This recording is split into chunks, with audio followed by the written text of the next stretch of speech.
আসসালামু আলাইকুম রহমতুল্লাহি ওয়া বারাকাতুহু।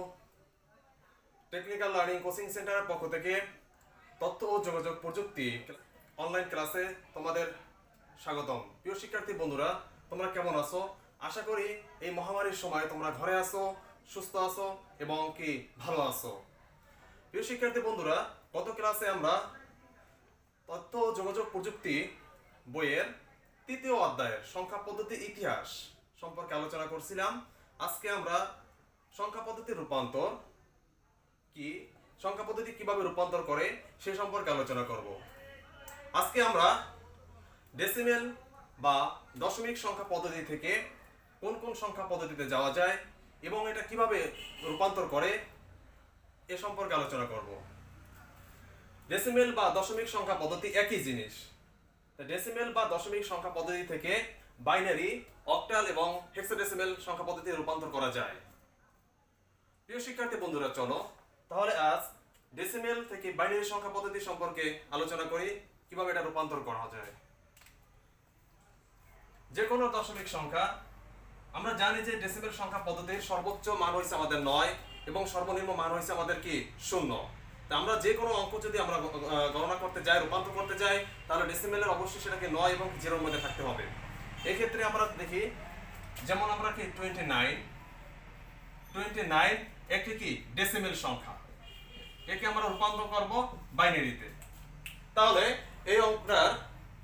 এই অঙ্কটার আমাদের 10 হইছে আমাদের কি বেস বা ভিত্তি, অর্থাৎ ডেসিমেল বা দশমিক সংখ্যা পদ্ধতির 10 হইছে আমাদের কি বেস বা ভিত্তি।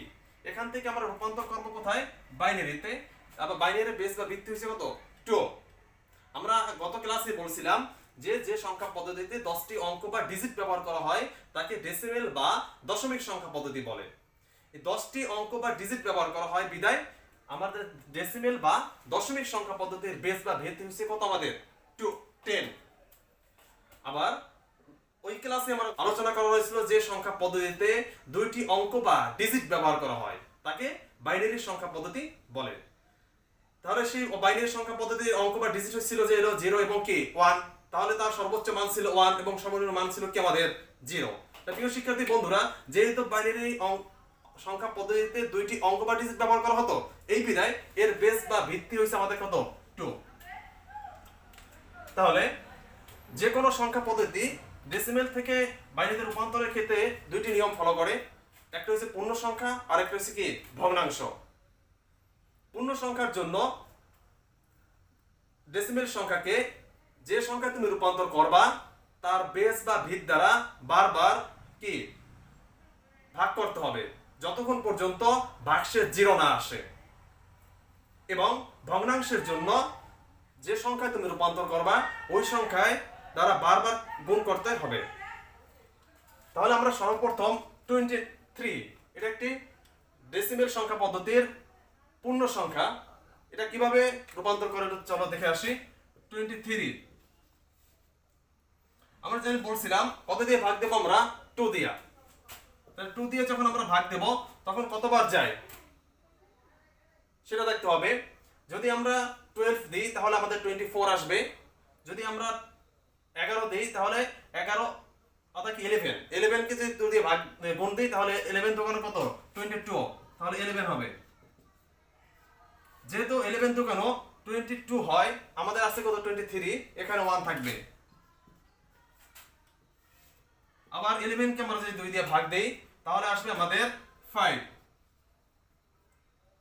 5 দোকানে আমাদের আসতেছে আমাদের তো 10, এখানে আছে 11, হাতে আমার 1 থাকবে। প্রিয় শিক্ষার্থী বন্ধুরা, এটা কিন্তু মাইনাস বোঝায় না, এটা হাতের যে অবশিষ্ট যে অঙ্কটা থাকবে বা সংখ্যাটা থাকবে ওইটাকে বোঝানোর জন্য এটি ব্যবহার করা হয়। আবার 2 দিয়ে যখন আমরা দেব 2 5 এর মধ্যে যাবে কতবার? 2 বার যায়। 2 দোকানে কত? 4, মানে 4 এখানে আছে 5, তাহলে আমাদের হাতে থাকবে কত? 1। আবার 2 এর মধ্যে কতবার যাবে? একবার। যেহেতু আমার হাতে কিছুই থাকে না, কারণ এই কারণে আমাদের কি থাকবে? 0 হবে। আবার 2 একের মধ্যে যায় কিনা?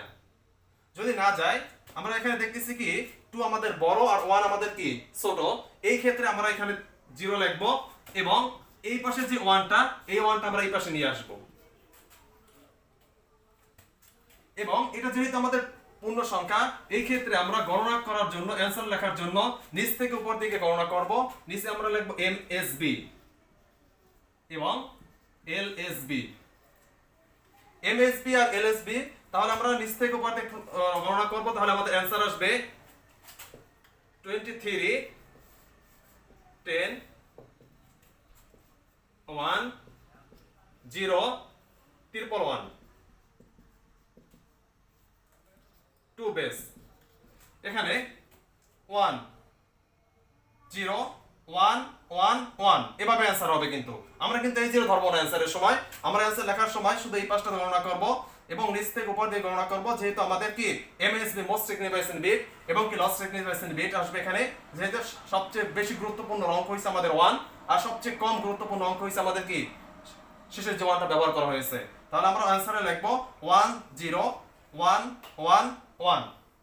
প্রিয় শিক্ষার্থী বন্ধুরা, চলো আরেকবার আমরা দেখে আসি 23 কে আমরা কিভাবে ডেসিমেল সংখ্যাকে কিভাবে আমরা বাইনারি সংখ্যায় রূপান্তর করছি। 23 কে আমরা যদি 2 দিয়ে ভাগ দেই তাহলে আমাদের 11 বার যায়, কারণ 11 দোকান 22 হয়, আছে আমাদের 23। এই ক্ষেত্রে যেহেতু 23, তাই 22 থেকে 23 গেলে মানে 3 থেকে 22 যদি যাই মাইনাস করি তাহলে আমাদের থাকে কি 1। সেই ওয়ানটাই, অর্থাৎ হাতে যে আমাদের অতিরিক্ত যে ওয়ানটা থাকবে ওই অতিরিক্ত ওয়ানটা আমাদের এখানে ব্যবহার করব। এরপর আমরা যদি 11 কে আবার 2 দিয়ে ভাগ দিই তাহলে 5 যাবে, কারণ 5 দোকানো আসতেছে আমাদের 10, এখানে আছে আমাদের 11। এই ক্ষেত্রে আমাদের হাতে 1 থাকে, আবার এখানে 5 থাকে। 5 কে যদি আমি আবারও 2 দিয়ে ভাগ দিই তাহলে 2 দোকানো কত আসে 4, অর্থাৎ কি 2 2 যদি আমরা গুণ করি কত আমাদের 4 আসে। এখানে আমাদের 5 আছে, তাই 5 এর তা 4 গেলে আমাদের কি থাকবে 1 থাকবে। এখানে আমি আবার যদি দেখি যে 2 2 এর ভিতরে যদি যায়, 2 দিয়ে 2 এর যদি আমি ভাগ দিই তাহলে আমাদের 1 বার যাবে। এই 1টা এখানে ঠিক আছে। হাতে আমার যেহেতু কিছুই থাকে না, কারণ এখানে মিলে যায় 2 ওকে 2, অর্থাৎ এখানে মিলে যাওয়ার কারণে এখানে হাতে আমার কিছু থাকবে না। এই বিধায় আমরা কিন্তু 0 দিছি। যদি আমাদের থাকতো তাহলে আমরা কি দিতাম, হয়তো 1 ব্যবহার করতাম। এখানে যদি আমি আবার 2 এ আবার 1 দিয়ে ভাগ দিই তাহলে দেখো এখান থেকে দেখতে হবে আমাকে যে আমি যাকে ভাগ করছি তা সে আমার বেস থেকে ছোট না বড়। যদি বেস থেকে আমাদের ছোট হয় ওই ক্ষেত্রে আমাদের ফলাফল 0 আসবে, আর যদি বড় হতো তাহলে অবশ্যই আমাদের ভাগ দিতে হতো। এবং এই পাশে যে একটা 1 আছে, এখানে এই 1টা এই পাশে আসছে। আর প্রিয় শিক্ষার্থী বন্ধুরা, এখানে একটু লক্ষ্য রাখতে হবে, যেহেতু আমাদের বাইনারিতে রূপান্তর করে দিচ্ছি, বাইনারির সর্বোচ্চ মান আমাদের কত 1 এবং সর্বনিম্ন মান হচ্ছে আমাদের কত 0। এই ক্ষেত্রে আমাদের খেয়াল রাখতে হবে যে আমার বাইনারিতে রূপান্তরের ক্ষেত্রে হাতে যেন আমার 1 এর উপরে না থাকে। যদি 1 এর উপরে থাকে হাতে তাহলে মনে করতে হবে যে আমার অঙ্কে হয়তো কোনো ভুল হচ্ছে, কারণ 1 এর উপরে থাকতে পারবে না, কারণ 1 হচ্ছে কি তার সর্বোচ্চ মান। এটা আমাদের কি পূর্ণ সংখ্যা। চলো এবারে একটু দেখে আসি ভগ্নাংশে কি করা যায়। ভগ্নাংশের ক্ষেত্রে আগে বলা হয়েছিল যে যে পূর্ণ সংখ্যা বারবার ভাগ আসে আর ভগ্নাংশে বারবার কি আসবে, গুণ করতে হবে।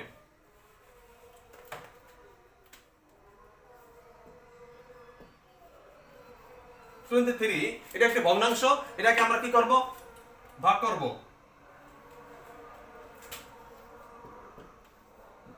0.23, এটাকে আমাদের ডেসিমেল সংখ্যা, এটাকে আমরা কত দিয়ে ভাগ করব, তার বেস বা ভিত দ্বারা ভাগ করব। যাকে আমি রূপান্তর করব তার বেস বা ভিত দ্বারা ভাগ করব। তাহলে আমি রূপান্তর করতেছি বাইনারিতে, তার বেস বা ভিত হইছে আমাদের কত 2, তাহলে 2 দিয়ে আমি গুণ দেব। 2 দিয়ে যখন আমি গুণ দেব তাহলে 2 আর 3 যদি আমি গুণ করি 6 হবে, হাতে আমার কিছু থাকবে না। আবার 2 আর 2 যদি আমি গুণ করি তাহলে আমাদের 4 আসবে, হাতে আমার কিছু থাকে না। যেহেতু এখানে 2 ঘর পর দশমিক, তাহলে আমরা এখানে 2 ঘর পর দশমিক ব্যবহার করব। হাতে আমার কিছু না থাকার কারণে এখানে 0 আসবে। আমি আবারও বলি 2 আর 3 আমি গুণ করলে আমাদের পাবো 6 পাবো। আবার 2 আর 2 যদি আমি গুণ করি আমাদের পাবো আমাদের কত 4। যেহেতু 2 ঘর পর আমাদের দশমিক, এই কারণে আমি 2 ঘর পর দশমিক দিছি, হাতে আমার কিছু থাকবে না বিধায় এখানে আমাদের কি আসছে 0 আসছে। প্রিয় শিক্ষার্থী বন্ধুরা, এটাকে যদি আমরা আবারও 2 দিয়ে গুণ দিই তাহলে আমাদের এখানে কি আসে দেখো, 3 দুগুণ কত 6 দুগুণ 12, তাহলে 12 এর কত আমাদের 2। হাতে আবার কিছুই, হাতে আবার কত থাকবে 1 থাকবে, কারণ 6 আর 2 যদি আমি গুণ দিই তাহলে আমাদের কত আসে 2, হাতে আমার কত থাকবে 1। এখানে 4 আর 2 যদি আমি গুণ দিই তাহলে আসবে কত 8, আর হাতে আমার 1 আমার হয় কত 9। হাতে আমার কিছু থাকে না 0। আবারও 2 দিয়ে যদি আমি গুণ দিই তাহলে আমাদের কি আসে একটু দেখি। 2 আর 2 যোগ যদি আমরা গুণ করি 4 আসে, আর 9 এর সাথে যদি আমি একটু গুণ করি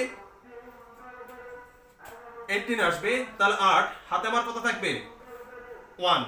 18 এর কত থাকবে আমার 8, হাতে আমার কি থাকবে 1। আমি আবারও বলি, এখানে 2 আর 2 কি করব আমি 2 যদি আমি গুণ করি তাহলে আমাদের 4 আসে, আর 9 এর সাথে যদি আমি 2 গুণ করি তাহলে আমাদের 18 আসে। এর 18 এ 8, হাতে আমার কত থাকবে 1। ওই 1টা আমরা এই পাশে নিয়ে আসব, কারণ আমাদের যে 0.23 নিছিলাম এখানে আমাদের দশমিকের পর 2টি ঘর পাইছিলাম, এখানেও আমরা দশমিকের পর 2টি ঘর রাখতে হবে।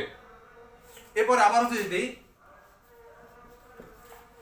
তাহলে 4 এর সাথে 2 গুণ যদি দিই তাহলে 8 আসবে। আবার 8 এর সাথে যদি আমি আবার 2 গুণ করি তাহলে আমাদের কত আসবে 16 আসবে। 16 এর 6, হাতে আমার কত থাকবে 1। এই 1টা এখানে আবার কি আসবে, কারণ 2 ঘর পর দশমিক, হাতে যে একটা 1 থাকবে সেই 1টা এই পাশে চলে আসবে। প্রিয় শিক্ষার্থী বন্ধুরা, এভাবে আমরা ক্যালকুলেশন করার সময় 3টা থেকে 4টা পর্যন্ত নেব, এর অতিরিক্ত না নিলেই হয়। এর ভিতরে যদি অ্যানসার না পাওয়া যায়, যেমন এখানে আমার যদি 0 0 পাওয়া যেত এই 3টার মধ্যে বা 2টার মধ্যে, তাহলে ওখানে আমরা কি অ্যানসার শেষ করে দিতাম। যেহেতু আমরা এখানে শেষে কোনো 0 0 অ্যানসার এখনো পাওয়া যাচ্ছে না, অঙ্ক আরো বড় হতে পারতো, এই ক্ষেত্রে আমরা ডট ডট ব্যবহার করব। আর যেহেতু এটা ভগ্নাংশ, তো ভগ্নাংশের ক্ষেত্রে উপর দিক থেকে নিচ থেকে গণনা করতে হয়, এবং এর উপরে আসবে এমএসবি, সবচেয়ে গুরুত্বপূর্ণ অঙ্ক। বেশি গুরুত্বপূর্ণ অঙ্ক আসবে উপর থেকে গণনা করার জন্য, আর নিচে আসবে কত এলএসবি, সবচেয়ে কম গুরুত্বপূর্ণ অঙ্ক। তাহলে অ্যানসার লেখার সময় আমরা কি লিখব 0.23, বেস আসবে আমাদের 10 ইকুয়াল টু কি আসতেছে 0 0 0.001111 এবং যেহেতু আমাদের অঙ্কটা এখনো শেষ হয় নাই, চলমান, আমি ইচ্ছা করলে আরো করতে পারতাম। ওই ক্ষেত্রে আমি কি করব যে আরো বোঝানোর জন্য আমরা ডট ব্যবহার করব, এবং আমাদের বেস আসবে কত 2। প্রিয় শিক্ষার্থী বন্ধুরা, যদি আমরা ভগ্নাংশ করি তাহলে আমরা কি করব, তার বেস যাকে আমি রূপান্তর করব তার বেস বা ভিত দ্বারা কি করব বারবার গুণ করব। অঙ্কটা আমি আরেকবার দেখাই দিচ্ছি, এটা লক্ষ্য রাখো। আমাদের মূল অঙ্ক ছিল 0.23 থেকে, এটা একটা ডেসিমেল সংখ্যা যাকে আমরা বাইনারি সংখ্যায় রূপান্তর করব। আর এই ক্ষেত্রে আমাদের নিয়ম হয়েছে যাকে আমি রূপান্তর করব তার বেস বা ভিত দ্বারা বারবার গুণ করব। 0.23 কে যদি আমি 2 দ্বারা গুণ করি তাহলে আমাদের আসবে 46। কিভাবে 3 এর সাথে 2 গুণ করলে 6 আসে, আর 2 এর সাথে 2 গুণ করলে আমাদের কত আসবে 4। আর এখানে যেহেতু 2 ঘর পর দশমিক, আমি 2 ঘর পর দশমিক দেব, হাতে আমার কিছু থাকে না বিদায় এখানে আমরা 0 দেব। 6 এর সাথে যদি আমি 2 গুণ করি তাহলে আসবে কত 12। 12 এর কত আসবে 2, হাতে আমার কি থাকবে 1। আবার 4 এর সাথে যদি আমি 2 গুণ করি 8, 8 এর সাথে হাতের যে 1 ইকুয়াল টু আমাদের 9 আসে, হাতে আমার কিছু থাকে না 0। এবার আবার দেখো 2 এর সাথে 2 যদি আমি গুণ করি তাহলে 4 আসে, আবার 8 এর 9 এর সাথে 9 এর সাথে 2 যদি গুণ করি 18 আসে, 18 এর 8, হাতে আমার কি থাকবে 1। কারণ এখানে আমি 8 লিখে 1 এর পাশে লিখতে পারবো না, কারণ আমাদের অঙ্কই আছে কি 2 ঘর পর দশমিক, এখানে আমরা 2 ঘর পর দশমিক আমাদের লিখতে হবে। এরপরে 4 এর সাথে 2 যদি আমি গুণ করি 8 আসে, আর 8 এর সাথে যদি 2 গুণ করি 16 আসে, 16 এর 6, হাতে আমার কি থাকবে 1 এর পাশে আসবে। এবং যেহেতু ভগ্নাংশ এই কারণে উপর দিক থেকে নিচ দিকে গণনা করব, যেখানে সর্বোচ্চ মান আসবে কত আমাদের এমএসবি দ্বারা নির্ণয় করবে, এবং সর্বনিম্ন মানকে এনএসবি দ্বারা নির্ণয় করা হয়। তাহলে অ্যানসারের ক্ষেত্রে আমরা লিখব যেহেতু ভগ্নাংশ এই কারণে 0 দশমিক আসে, আর দশমিকের আগে 0 আসুক আর না সেটা তোমাদের ব্যক্তিগত ব্যাপার।